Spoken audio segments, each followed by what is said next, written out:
Дни иранского кино в Кыргызстане открыли смотром мультфильма «Ангел надежды». Скажи, ты все еще видишь того ангела? Что за шум? Кинематографические анимации для Ирана явление довольно-таки молодое. Первые современные работы в этом жанре были созданы около 10 лет назад. Благодаря усилиям талантливой молодежи Ирана анимационные фильмы страны привлекли внимание огромного количества зрителей.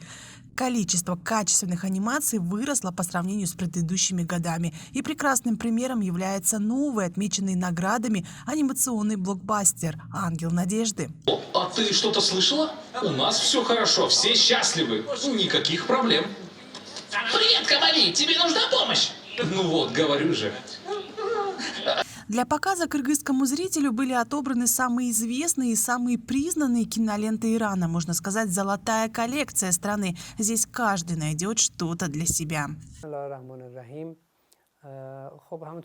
Учитывая тот успех и достижения, которые иранский кинематограф имеет на международном уровне, мы решили провести Дни иранского кино в Кыргызстане. Главная цель – познакомить кыргызскую аудиторию, ценящую искусство, с иранским кино и социальными реалиями сегодняшних дней нашей страны. Иранское кино весьма полезно для кыргызского зрителя. Оно не претенциозно, но с достатком предоставляет аудитории пищу для сердца и души. Иранское кино заимствует много у богатой документальной традиции, поэтому информативно фильмы могут быть красивыми и лирическими, но всегда основаны на реализме. Иранское кино отличает внимание к сюжетному материалу, истории, реальности. Народы Кыргызстана и Ирана знают и понимают, что они имеют очень древние исторические корни. И наша задача заключается в том, чтобы мы поддерживали и развивали наше сотрудничество, не только поднимали его уровень в экономическом или политическом ключе, но и культурном. Потому что именно культура может повлиять на укрепление дружественных отношений между нашими странами. Кино объединяет людей, лечит душу, у него нет национальности и границ, но все же между иранскими и кыргызскими фильмами много сходств, потому наши зрители всегда смотрят его с особым чувством.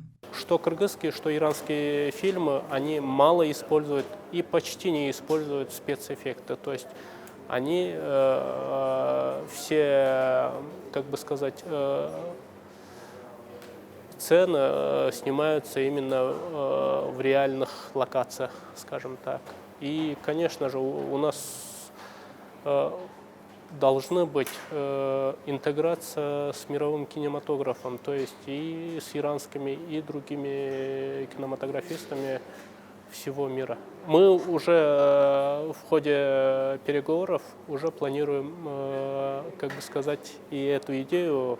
В феврале проходит кинофестиваль в Иране «Фажр», и надеемся, там будут участвовать и наши кыргызские фильмы в конкурсе, либо вне конкурса в разных программах. И, конечно же, в дальнейшем будем отрабатывать и провести Дни иранского кино, Дни кыргызского кино в Иране. Также такие соглашения были. Прошли переговоры между продюсерами и с Ирана, и с Кыргызстана в рамках нашего Бишкекского кинофестиваля, который прошла в ноябре прошлого года. Стартовали Дни иранского кино 23 января. Продлятся они до 25 января. Вход свободный. Екатерина Такамбаева, Мухтар Умурбек, ТВ-15.